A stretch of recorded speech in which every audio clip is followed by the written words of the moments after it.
Hello दोस्तों, most important one liners question series में आप सभी का स्वागत है। ठीक है, तो आज का जो हमारा टॉपिक है, आज का जो सब्जेक्ट है वो है हमारा इकोनॉमिक्स का पार्ट 2 है। ठीक है, इससे पहले मैंने एक पार्ट अपलोड कर दिया है, तो जिन्होंने नहीं देखा वो एक बार जाके जरूर देख लें। तो ये आपके आने वाले एग्जाम जैसे 69 बीपीएससी, एसएससी, सीजीएल, सीएचएसएल और बिहार 2 जैसे एग्जामों के लिए काफ़ी ज़्यादा हेल्पफुल होगा। ठीक है, चलिए आज का पहला सवाल देखते हैं। क्या है पहला सवाल? हमारा आजकल पहला सवाल है, inflation redistributes income and wealth in favour of. मुद्रास्फीति किसके पक्ष में आय और धन का पुनर्वितरण करती है? हमारे ऑप्शन है पेंशनर्स, गरीब, मिडिल क्लास या रिच। तो सबसे पहले इंपॉर्टेंट हो जाता है कि इन्फ्लेशन जान लेते हैं कि इन्फ्लेशन क्या होता है। ठीक है, इन्फ्लेशन एक मार्केट का एक इकोनॉमिक का ऐसा सिचुएशन होता है जहाँ पे महंगाई, इसको बोलते हैं हिंदी में महंगाई। ठीक है, अब महंगाई है तो इसमें क्या होता है, वैल्यू ऑफ मनी क्या होता है, डिक्रीज हो जाता है, घट जाता है। ठीक है, अब इसको करेक्ट करिए। सपोज करो कि आपका वैल्यू ऑफ मनी डिक्रीज हो जाता है, तो उस केस में आपका हिंदी में क्या हुआ, इसका वैल्यू ऑफ मनी डिक्रीज करने का मतलब कि पैसा जो है आपका कमजोर हो जाता है। अब पैसा कमजोर हो जाता है उसका मतलब क्या होता है कि सपोज करो कि पहले आप 1 रुपया में 5 चॉकलेट खरीदते थे, लेकिन अब आप 1 रुपया में सिर्फ और सिर्फ 4 ही चॉकलेट खरीदते हो, तो क्या हो गया कि आपका पैसा वीक हो गया, कम हो गया। उस केस में हमारा क्वेश्चन पूछ रहा है कि इन्फ्लेशन किसके फेवर में ज़्यादा अच्छा होता है? तो पेंशन के फेवर में नहीं होता है, पुअर के फेवर में तो बिल्कुल नहीं होगा, और मिडिल क्लास तो ये भी नहीं होगा। महंगाई जो है किसके फेवर में जो हो जाता है वो हमारा क्वेश्चन है। ठीक, तो रिच जो है हमारे अमीर लोग, उसके फेवर में inflation redistributes income and wealth in favour of rich. क्यों होता है रिच के फेवर में? देखिए, सपोज करो कि एक एसेट है, एसेट मतलब कोई सामान, सपोज करिए एक लैंड है। ठीक है, अब लैंड जो है उसमें क्या होता है कि जब महंगाई बढ़ती है, ठीक है, लोन महंगे हो जाते हैं, तो उस केस में, या कोई मारुति सुजुकी कार ही देख लो, मारुति कार। ठीक है, तो उस केस में जब कंपनी का जब कार नहीं बिकता है, तो रुपया का जो वैल्यू ऑफ मनी डिक्रीज हो जाता है, तो उस केस में रिच को काफ़ी फायदा होता है क्या खरीदने में, कार खरीदने में या लैंड खरीदने में, क्योंकि रुपया कमजोर हो चुका है। ठीक है, क्योंकि उसके पास पहले तो पैसा है रिच के पास। ठीक है, और पेंशन के लिए तो होगा नहीं, पूर्व के लिए तो महंगाई बहुत दिक्कत है, मिडिल क्लास के लिए भी महंगाई बहुत ही ज़्यादा दिक्कत है। ठीक है, तो आंसर क्या हो जाएगा हमारा? Answer is the D is the right answer. Next question हमारा, a short term government security paper is called, अल्पकालिक सरकारी सुरक्षा पत्र क्या कहलाता है? हमारे ऑप्शन है शेयर्स, डिबेंचर्स, म्यूचुअल फंड या ट्रेजरी बिल्स। ठीक है, तो सबसे पहले ऑप्शन जो है वो उस पर चर्चा करते हैं। क्या है शेयर्स? क्या होता है? सपोज करो एक कंपनी ए है, ठीक है, वो कंपनी, उसके शेयर्स होते हैं, उसके कोई अकेला आदमी नहीं होता है, उसके शेयर्स होते हैं, मतलब कि कोई किसी का शेयर्स 50% हुआ, 40% हुआ या 10% होता है शेयर्स। ठीक है, तो जो पूरा कंपनी का जो एसेट होता है वो अगर रीडिस्ट्रीब्यूट करके उसको डिवाइड करके निकाला जाए तो क्या बोलते हैं उसको? शेयर्स। ठीक है, सपोज करो कि केक है, उसको आप लोग 4 भाग में डिवाइड करते हो, तो वो क्या होता है, हर एक आदमी को मिलता है शेयर्स, तो वही आपका शेयर्स हो जाता है। डिवेंचर्स क्या होता है? डिवेंचर्स मतलब ऋण पत्र। ठीक है, इसका मतलब होता है कि सपोज करो कि कोई एक कंपनी है, वो लॉन्ग टर्म के लिए एक ऐसा सिक्योरिटी पेपर जो कि लॉन्ग टर्म के लिए हो, ठीक है, और उसमें कोई कोलेट्रल ना दिया हो। ठीक है, और कोलेट्रल मतलब क्या होता है? कोलेट्रल देखो कि सपोज करो कि आप बैंक के पास जाते हो लोन लेने के लिए। ठीक है, अब बैंक आपको ऐसे ही लोन नहीं देती है, उसके बदले आपको क्या देना पड़ता है? कुछ ऐसा ब्यौरा देना पड़ता है, कुछ ऐसा कोलेट्रल वही होता है जिसके बेसिस पे आपको बैंक लोन देती है। ठीक है, डिपेंचर्स क्या हो गया? लॉन्ग टर्म के लिए ऐसा सिक्योरिटी पेपर जो कि बिना कोलेट्रल के आपको मिल जाए। म्यूचुअल फंड क्या होता है? म्यूचुअल फंड देखिए क्या होता है कि एक ग्रुप ऑफ पीपल है, मान लीजिए कि कोई एक घर में, कोई एक गांव में 10 पीपल है, ठीक है, और वो सब के सब शेयर मार्केट में अपना शेयर मतलब कि स्टॉक्स खरीदना चाहते हैं। ठीक है, स्टॉक्स खरीदना चाहते हैं, तो म्यूचुअल फंड क्या होता है कि कोई ये 10 के 10 लोग एक म्यूचुअल कंपनी में, एक ऐसे कंपनी में जाएंगे जो कि म्यूचुअल फंड खरीदता हो, जो ये करता हो, अपना प्रोड्यूस करता हो। ठीक है, और यही जब 10 लोग से इस कंपनी को जो पैसा मिलता है, तो वो किस में लगाते हैं? वो लगाते हैं म्यूचुअल फंड्स में। ठीक है, और जो स्टॉक मार्केट में ये कंपनी जो है आपको पैसा ये यूज़ करता है। ठीक है, अब जो स्टॉक मार्केट से जो फ़ायदा होता है, जो प्रॉफिट होता है, वही प्रॉफिट के बेसिस पे आपको जो ये 10 लोग जो इनको पैसा दिया था, किसको? कंपनी को। किस लिए? स्टॉक मार्केट में पैसा लगाने के लिए, शेयर खरीदने के लिए, तो वही प्रॉफिट में से इनको डिविडेंड या पैसा दिया जाता है। अब शॉर्ट्स गवर्नमेंट सिक्योरिटी पेपर जो है उसको बोलते हैं ट्रेजरी बिल या टी बिल। ठीक है, एक ट्रेजरी बिल या टी बिल ऐसा होता है जो कि एक ऐसा सिक्योरिटी पेपर जिसका जो टर्म होता है, ड्यूरेशन लेस देन 1 ईयर। ठीक है, लेस देन 1 ईयर होता है। ठीक, तो हमारा आंसर क्या हो जाएगा? Short term government security paper is called treasury bill which is less than 1 year. ठीक है, नेक्स्ट चलते हैं, नेक्स्ट हमारा क्वेश्चन देखते हैं। नेक्स्ट हमारा क्वेश्चन है, the monetary policy is India the monetary policy in India is formulated bye, Bharat में मौद्रिक नीति किसके द्वारा तैयार की जाती है? हमारे option set central government, industrial financial corporation of India, reserve bank of India या इंडस्ट्रियल डेवलपमेंट ऑफ इंडिया। ठीक है, मॉनेटरी पॉलिसी क्या होता है सबसे पहले जानते हैं। किसी भी कंट्री का इकोनॉमी, ठीक है, अब इकोनॉमी के अंदर बहुत सारे टर्म होते हैं। ठीक है, इकोनॉमिक के अंदर बहुत सारे टर्म जैसे कि बैंक रेट हो गया, ठीक है, रेपो रेट हो गया, फिर उसके बाद जाते हैं रिवर्स रेपो रेट हो गया। ठीक है, ऐसे बहुत सारे जो टर्म हैं। ठीक है, अब कंट्री को स्टेबिलिटी के लिए, ठीक है, अनएम्प्लॉयमेंट कम हो सके, ठीक है, प्रॉपर जो रिसोर्स है डिस्ट्रीब्यूट हो सके किसको, हर एक लोगों के पास डिस्ट्रीब्यूट हो सके। ठीक है, उन सभी के लिए एक मॉनेटरी पॉलिसी तैयार की जाती है ताकि कंट्री का जो इकोनॉमी है, कंट्री का इकोनॉमी क्राइसिस ना आए और स्टेबल चले। ठीक है, उसी को क्या बोलते हैं, मॉनेटरी पॉलिसी फॉर्मुलेट किया जाता है। किसके द्वारा किया जाता है? तो किसी भी कंट्री का मॉनेटरी पॉलिसी हमेशा उसके सेंट्रल गवर्नमेंट नहीं जबकि सेंट्रल बैंक के द्वारा किया जाता है। ठीक है, अब हमारा क्वेश्चन क्या है, मॉनेटरी पॉलिसी इन इंडिया। तो इंडिया का सेंट्रल बैंक कौन है? इंडिया का सेंट्रल बैंक है RBI। ठीक है, तो RBI is the right answer. ठीक, नेक्स्ट क्वेश्चन देखते हैं हमारा, under which market condition do firms have access capacity? किस बाजार स्थिति के तहत फर्मों के पास अतिरिक्त क्षमता होती है? ठीक है, हमारे ऑप्शन है परफेक्ट कंपटीशन, बी है मोनोपोलिस्टिक कंपटीशन, ड्यूपोली या ओलिगोपोली, सही प्रतियोगिता, एकाधिकार प्रतियोगिता, द्विअधिकार या अल्पाधिकार। आंसर जाने से पहले ये चारों ऑप्शन पे हम लोग डिस्कशन करते हैं कि ये चारों क्या होता है। परफेक्ट कंपटीशन क्या होता है, सही प्रतियोगिता क्या होती है? देखिए, एक मार्केट ले लो। ठीक है, अब मार्केट में बहुत सारे शॉप्स हैं, मतलब कि दुकान है। अब हर एक शॉप्स 1 है, शॉप 2 है, शॉप 3 है। ठीक है, सपोज करो एक मार्केट में 3 दुकान है और सभी के सभी एक ही टाइप के क्या करते हैं, शुगर चीनी बेचते हैं या सोप साबुन बेचते हैं। ये भी वही टाइप का शुगर बेचता है और सोप बेचता है, ये भी शुगर सेम ही बेचता है। ठीक है, सोप। तो ऐसा मार्केट कंडीशन जहाँ पे बहुत सारे शॉप्स हों, बहुत सारे बेचने वाले हों और सेम ही प्रोडक्ट बेचने वाले हों, सेम प्रोडक्ट, चीनी सेम हो, शुगर सेम हो, सोप मतलब साबुन भी सेम हो, तो ऐसे मार्केट को क्या बोलते हैं, परफेक्ट कंपटीशन। अब परफेक्ट कंपटीशन क्यों बोला गया? क्योंकि इसमें अब हमारे पास मतलब जो हम लोग कंज्यूमर मतलब जो सामान खरीदने वाले हैं, उनके पास क्या जाता है, ऑप्शन आ जाता है। ऑप्शन किस चीज़ का? कि भाई सामान तो एक ही टाइप का मिल रहा है और दुकान है हमारे पास 3, तो लोग कहाँ जाना प्रीफर करेंगे? लोग वहाँ जाना प्रीफर करेंगे जहाँ पे आपका जो प्राइस है किसी सामान का, शुगर का, जो चीनी का दाम, वो कम हो। ठीक है, तो भाई परफेक्ट कंपटीशन में जो सामान का दाम कम रखेगा वो दुकान ज़्यादा चलेगा। ठीक है, तो परफेक्ट कंपटीशन हो गया। मोनोपोलिस्टिक कंपटीशन क्या होता है? ठीक है, सपोज करो कि एक मार्केट है। ठीक है, अब मार्केट में 4 दुकानदार हैं, शॉप 1 कीपर, शॉप 2 की, शॉप 3 और शॉप 3।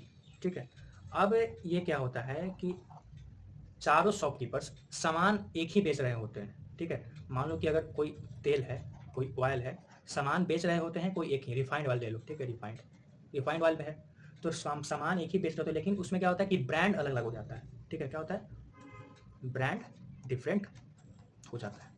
तो उस केस में क्या होता है कि सामान सेम है लेकिन ब्रांड अलग हो गया, नेम अलग हो गया, तो उसी केस को हम लोग क्या बोलते हैं, मोनोपोलिस्टिक कॉम्पिटिशन। ठीक है, ड्यूपोली क्या होता है, ऐसा मार्केट जहाँ पे जो सप्लायर है, जो सामान जो सप्लाई कर रहे हैं, वो सिर्फ और सिर्फ 2 होंगे। ठीक है, 2 सप्लायर होते हैं और जो खरीदने वाला है, खरीदार मतलब कि कंज्यूमर, वो मेनी होता है, बहुत सारे होता है। अब एग्जांपल क्या लेते हैं, एग्जांपल आपका पेप्सिको या कोको कोला वाला। ठीक है, और ओलिगोपोली क्या होता है, ओलिगोपोली होता है, सपोज करो कि एक ऐसा मार्केट जहाँ पे, एक मिनट इरेजर से पहले इरेज कर लेते हैं।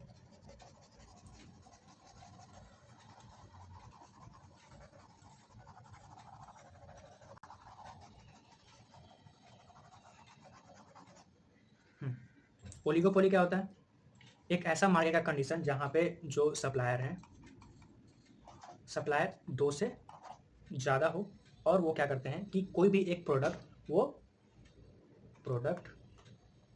बेच रहे होते हैं। ठीक है, अब ये जो प्रोडक्ट बेच रहे होते हैं तो इनका जो दाम है, इनका जो प्राइस है, वो किन के द्वारा डिसाइड किया जाता है, वो डिसाइड किया जाता है यही तीनों, मतलब कि जितने भी सप्लायर हैं, 3 हो या 4 सप्लायर हो, उनके द्वारा ये प्राइस कितना में बिकेगा वो डिसाइड किया जाता है। कैसे मार्केट में? ओलिगोपोली में। ठीक है, तो आप लोग को पता चला परफेक्ट कंपटीशन क्या होता है, मोनोपोलिस्टिक कंपटीशन क्या होता है और डिओपोली क्या होता है या ओलिगोपोली क्या होता है। ठीक है, तो हमारा क्वेश्चन पे चलते हैं। Under which market condition do firms have access capacity? किस बाजार स्थिति के तहत फर्मों के पास अतिरिक्त क्षमता होती है।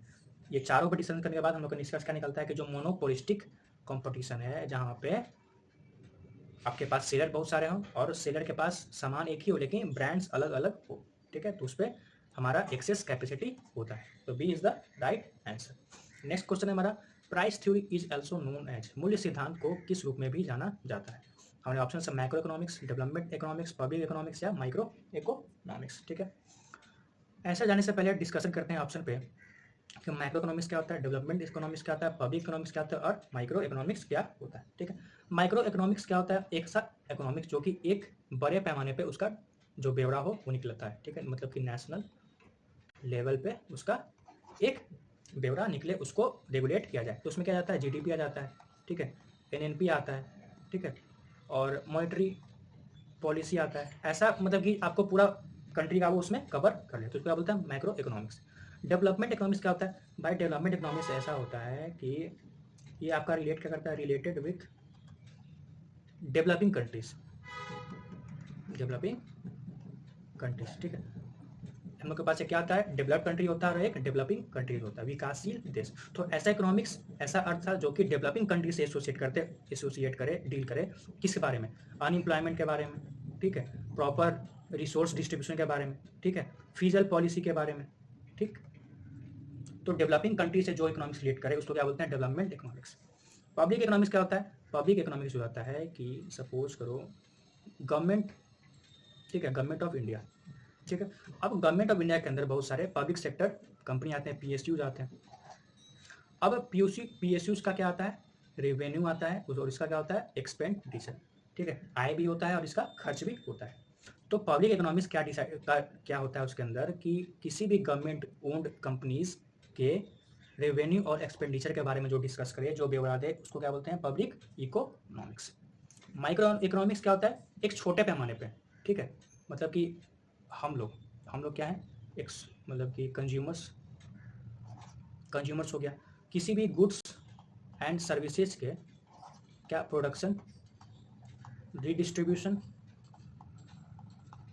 ठीक है, और उसके प्राइसिंग पे जो डील करे, जो उस पर डिस्कशन हो, जो एसोसिएट करता हो, उसको क्या बोलते हैं, माइक्रो इकोनॉमिक्स। छोटे पैमाने पे, माइक्रो इकोनॉमिक्स बड़े पैमाने पे, डेवलपमेंट इकोनॉमिक्स डेवलपिंग कंट्री से रिलेट करता है और पब्लिक इकोनॉमिक्स गवर्नमेंट के आपके उसके कंपनी पे जो भी रेवेन्यू आ रहा है, एक्सपेंडिचर होता है, उसके पे डिस्कस करता है, उसके ऊपर अपना ब्यौरा देता है।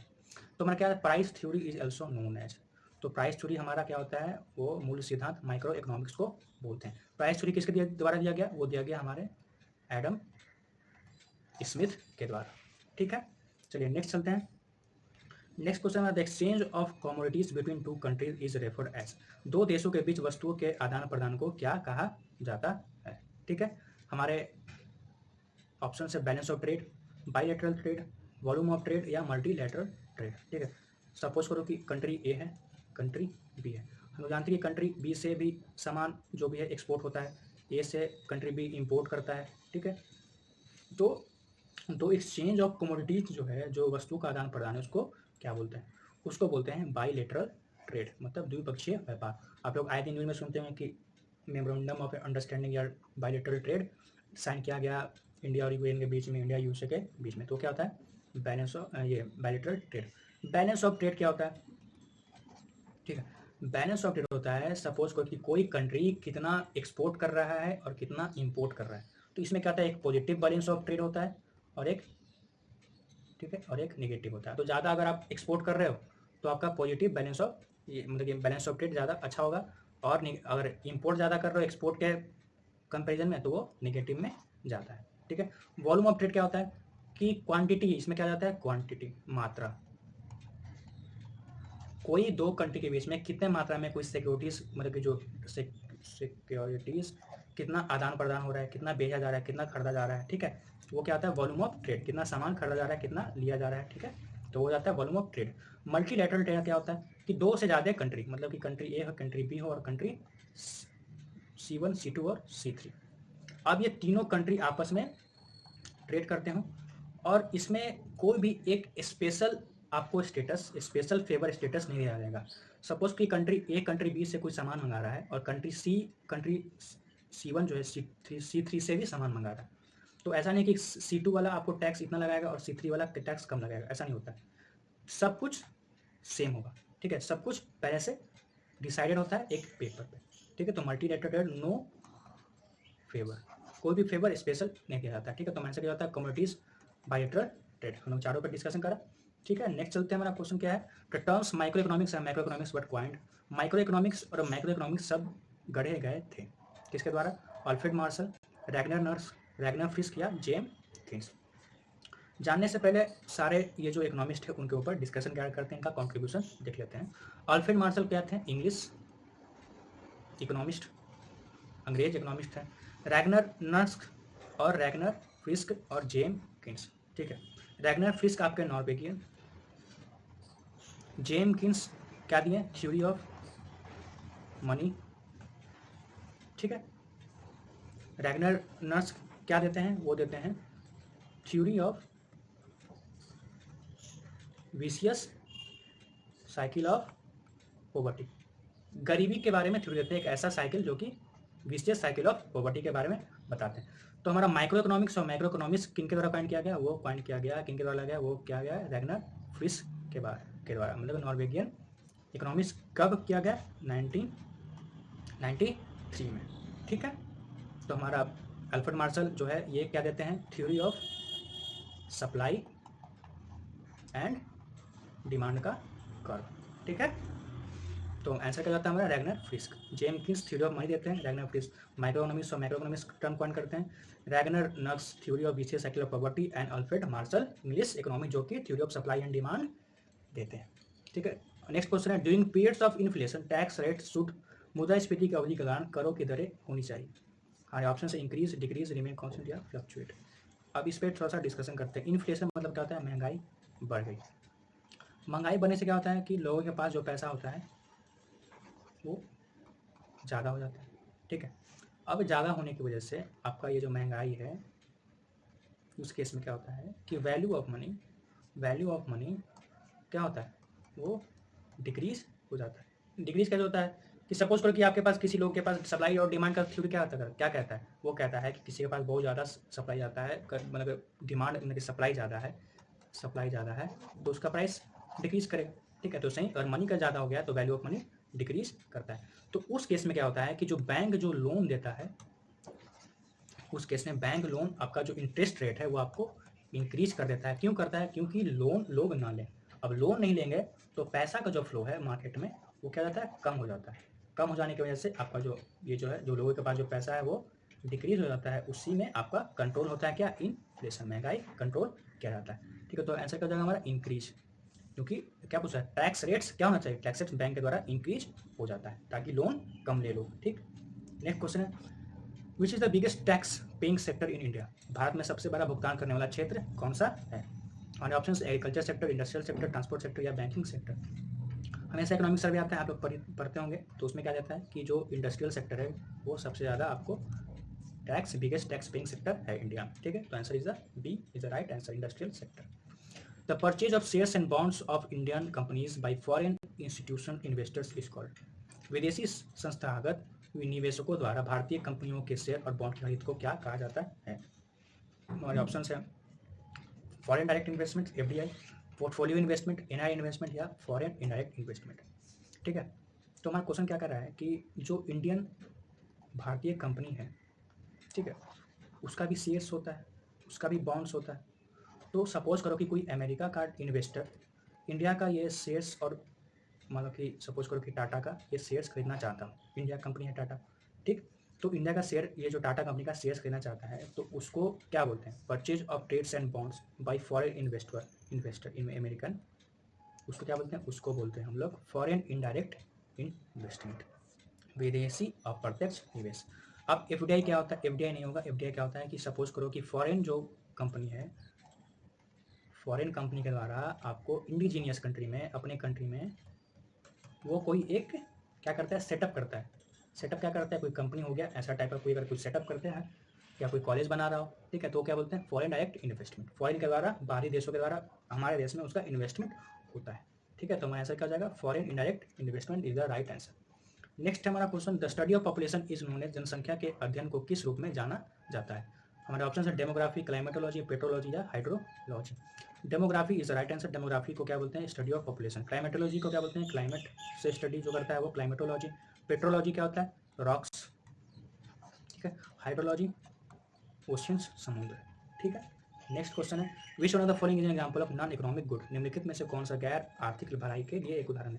नॉन इकोनॉमिक गुड क्या होता है कि सपोज करो कि कोई इंसान कोई वर्क कर रहा हो तो वो किसी फाइनेंशियल गेन्स के मोटिव से न कर रहा हो, ठीक है।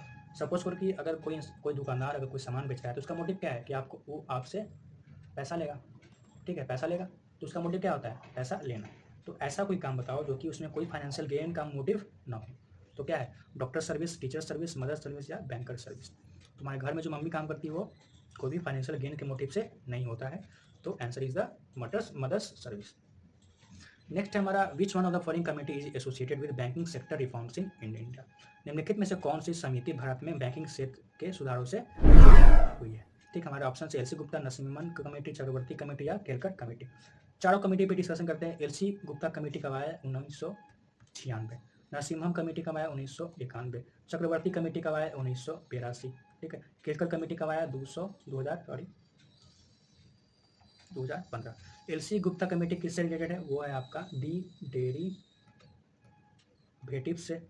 नरसिम्हम कमेटी आपका बैंकिंग सेक्टर रिफॉर्म से। चक्रवर्ती कमेटी किससे एसोसिएटेड है, यह है आपका मॉनेटरी सिस्टम, मतलब कि मौद्रिक प्रणाली। केलकर किससे रिलेटेड है, ये आपका रिलेटेड है पीपीपी, पब्लिक प्राइवेट पार्टनरशिप, ठीक है। तो क्या पूछ रहा है हमारा, बैंकिंग सेक्टर रिफॉर्म्स किससे है, 1991। नरसिम्हम कमेटी जो आया वो बैंकिंग सेक्टर रिफॉर्म से आया। चक्रवर्ती 1982 में आया, मॉनेटरी सेक्टर, मौद्रिक प्रणाली से रिलेटेड था। अब मौद्रिक प्रणाली से रिलेटेड था, उसके बाद केलकर कमेटी आता है 2015 में, पब्लिक प्राइवेट पार्टनरशिप के बारे में ये अपना रिपोर्ट सबमिट करता है। एलसी गुप्ता डेरिवेटिव्स, ठीक है। नेक्स्ट है हमारा question, the demand for labour is called, श्रम की मांग को क्या कहा जाता है। हमारे ऑप्शन है derive demand, factory demand, market demand या डायरेक्ट डिमांड, ठीक है। अब डिमांड जो है हमारा क्या पूछा है, लेबर ऑफ डिमांड। तो सपोज करो कि एक फैक्ट्री में कोई सामान बन रहा है, ठीक है। तो सामान किस रेशियो में बनता है, किस अनुपात में बनता है कि उसके डिमांड के अनुसार बनता है, ठीक है। कोई कंपनी, एक चॉकलेट कंपनी है और उस चॉकलेट का डिमांड ही नहीं रहेगा तो वो किस लिए बनाएगा, नहीं बनाएगा। तो कोई चॉकलेट कंपनी C1 है और उसका डिमांड मार्केट में बहुत ही ज़्यादा है, तो उसको क्या चाहिए, उसको चाहिए लेबर, ठीक है। तो लेबर का जो डिमांड है वो क्या हो गया, वो हो जाता है एक डायरेक्ट नहीं होता, जो है एक डिराइव। ये किसके ऊपर बेसिस करता है, इस बेसिस पे डिपेंड कर रहा है, इस पे डिपेंड कर रहा है कि हमारा जो कंपनी का जो प्रोडक्ट बनाता है उसका मार्केट में डिमांड है या नहीं है। तो derive demand is the right answer, जो कि डिमांड फॉर लेबर क्या है, जो लेबर का डिमांड क्या है वो है डिराइव्ड डिमांड, ठीक है। फैक्ट्री डिमांड क्या होता है, अब सपोज करो कि फैक्ट्री 1 है, ठीक है। अब फैक्ट्री 1 कोई प्रोडक्ट बना रहा है, ठीक। अब उस प्रोडक्ट का मार्केट में डिमांड है या नहीं है, उसका पूछ है या नहीं है, मैं कि लोग खरीद रहे हैं या नहीं रहे हैं, उसके बेसिस पे ही ये फैक्ट्री अपना प्रोडक्ट बनाएगा। तो वो क्या होता है, फैक्ट्री डिमांड। मार्केट डिमांड क्या होता है, मार्केट डिमांड होता है कि, एक सेकंड,